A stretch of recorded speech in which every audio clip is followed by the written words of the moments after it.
आज के इस वीडियो में क्या देखेंगे, वृत्त से संबंधित महत्वपूर्ण फॉर्मूला जो लिखवाए थे इससे पिछले वीडियो में, तो उस पर आज हम क्या देखेंगे, प्रश्न देखेंगे। ठीक है, इससे पहले वाले वीडियो में उसका बेसिक जानकारी और जो उस पर जो भी महत्वपूर्ण फॉर्मूला था उस सबको बताए हुए थे।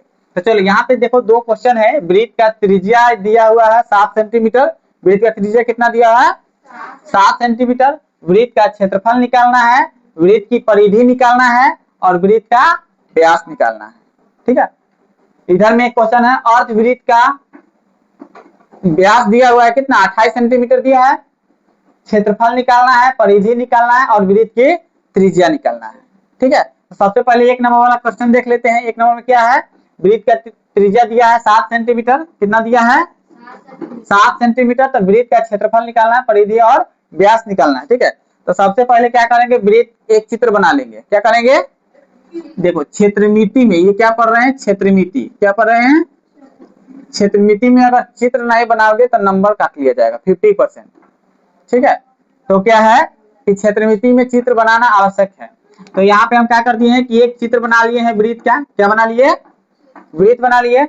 अब लिखिए क्या, वृत्त की त्रिज्या कितना दिया है, 7 सेंटीमीटर। तो सबसे पहले निकाल लेते हैं ये वाला, वृत्त का व्यास निकाल लेते हैं। क्या निकाल लेते हैं, वृत्त का व्यास। वृत्त के व्यास का फॉर्मूला क्या होता है, 2 गुनी त्रिज्या। क्या होता है, 2 गुनी, यहाँ पे लिखे ना, वृत्त का व्यास बराबर 2 गुनी त्रिज्या। अब यार 2 गुने त्रिज्या कितना है, 7 सेंटीमीटर।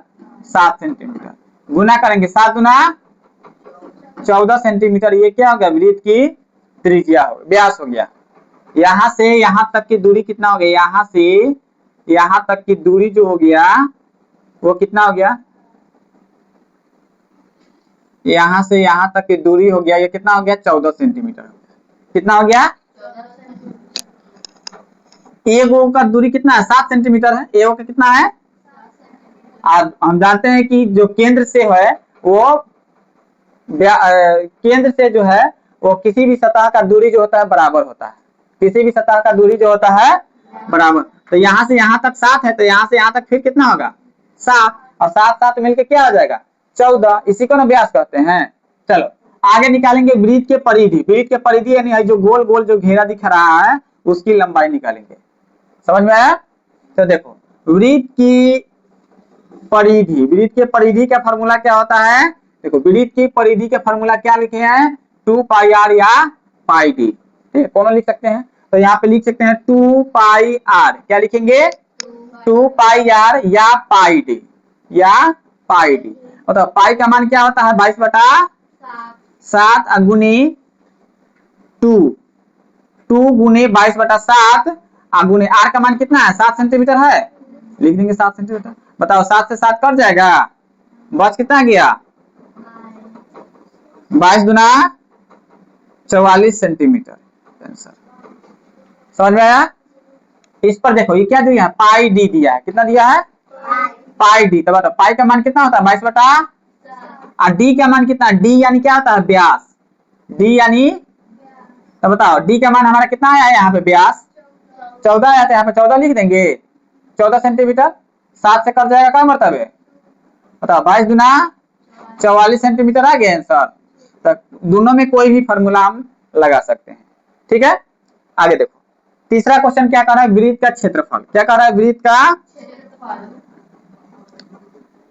क्षेत्रफल। बताओ वृत्त का क्षेत्रफल कह रहा है, तो यहाँ पे वृत्त का क्षेत्रफल का फॉर्मूला क्या होता है, पाई आर स्क्वायर। क्या होता है, पाई आर स्क्वायर। यानी पाई का मान कितना, 22/7 अगुने आर स्क्वायर, यानी आर का मान कितना है, त्रिज्या 7 सेंटीमीटर। स्क्वायर है मतलब 2 बार लिखेंगे।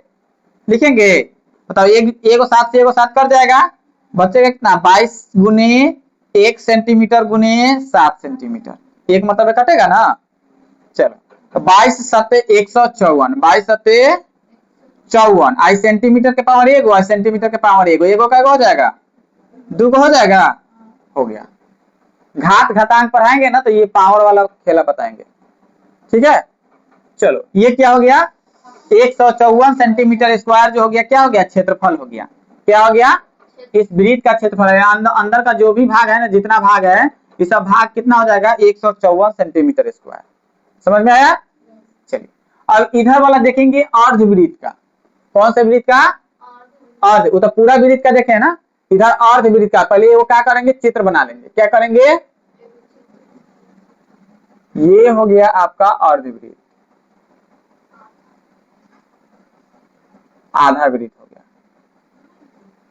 ठीक है, यहाँ थोड़ा अच्छा से बना लेते हैं। ये क्या हो गया? अर्धवृत्त। क्या हो गया? अर्धवृत्त। देखो अर्धवृत्त का व्यास कितना दिया है? 28 सेंटीमीटर। यहां से लेकर के यहां तक की दूरी कितना दिया है? 28 सेंटीमीटर। तो बताओ इसके बीच में केंद्र होगा ना, केंद्र एकदम बीच भाग में होता है। ठीक है, तो बताओ भाई पूरा 28 है और इसका आधा है, तो कितना हो जाएगा? ये 28 का आधा कितना होगा? 28 का आधा 14 होगा। तो बस ये 14 सेंटीमीटर हो जाएगा कि नहीं? 14 सेंटीमीटर। और ये भी कितना हो जाएगा? 14। यानी ये व्यास है, त्रिज्या जो है वो आधा आधा बांट लेता है। दो त्रिज्या रहता है, दोनों आधा आधा नहीं बटेगा। एक घर में दो भाई है तो क्या ज्यादा कम बंटवारा होगा कि आधा आधा बंटवारा होगा? आधा। तो ये समझिए कि एक घर है, इसमें दो भाई है, ये R1 ये R2। ये R1 R2 दोनों बराबर है, नाम अलग अलग है लेकिन दोनों बराबर है। तो आधा आधा हक होगा कि नहीं दोनों का?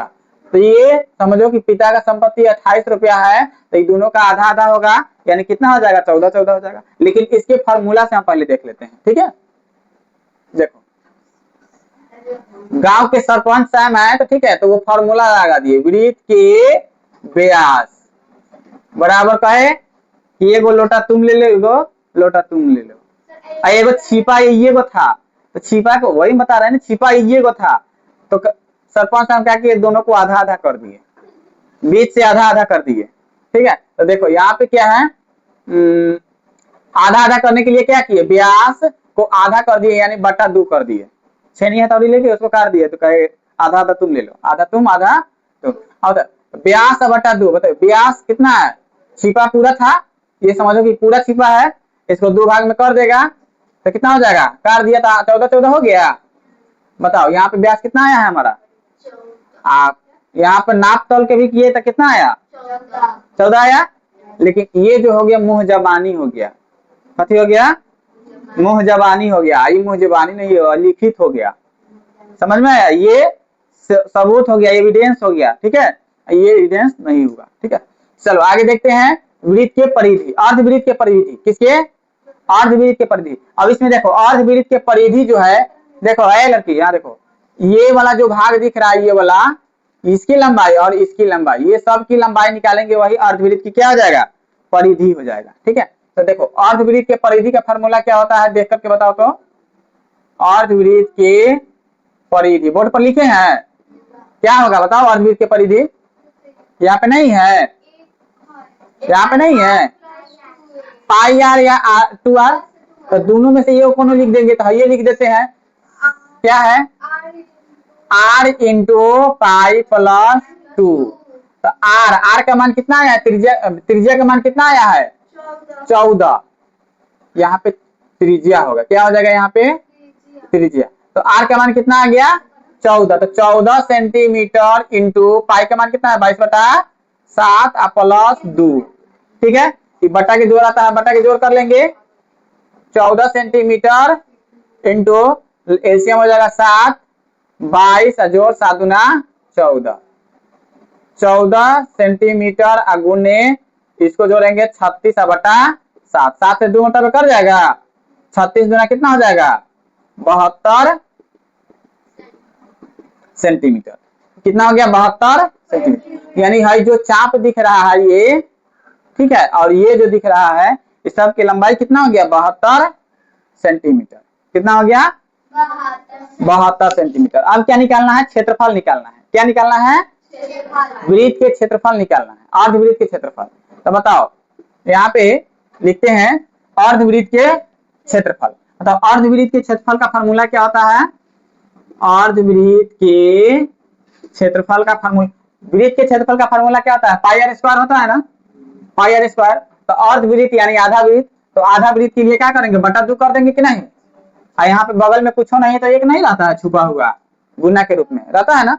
तो क्या हो गया? 1/2 पाई आर स्क्वायर। तो 1/2 पाई का मान कितना 22/7 गुना आर का मान कितना आया है, त्रिज्या का मान 14 सेंटीमीटर स्क्वायर है, तो 2 बार नहीं लिखेंगे, 7 दूना 2 से 2 कट जाएगा, बच कथी गया यहाँ पे 1 सेंटीमीटर गुने 22 सेंटीमीटर, 22 गुने 14 सेंटीमीटर, तो कितना हो गया 22 में 14 से गुना कर देंगे, 22 में 14 से, 14 दूना 28, 14 दूना 28 और 2 30, 300 कितना हो गया 8 सेंटीमीटर स्क्वायर, कितना हो गया 308 सेंटीमीटर स्क्वायर हो गया। समझ में आया ये प्रश्न। चल इसके बाद में अब क्या हो गया कि यहाँ पर देख लिए कि इधर में 3 गो प्रश्न था, इधर में 3 गो प्रश्न था, तीनों प्रश्न को बना दिए, समझ में आया। अब इसके बाद जो है कल के वीडियो में लेकर आएंगे प्रिज्म, क्या लेकर आएंगे प्रिज्म, देखा है कि नहीं सब, देखा है प्रिज्म, देखा है तो ठीक है, नहीं तो कल दिखाएंगे प्रिज्म, ठीक है प्रिज्म कैसा होता है, ठीक है। तो आज के लिए इतना ही, मिलेंगे नेक्स्ट वीडियो में प्रिज्म को लेकर।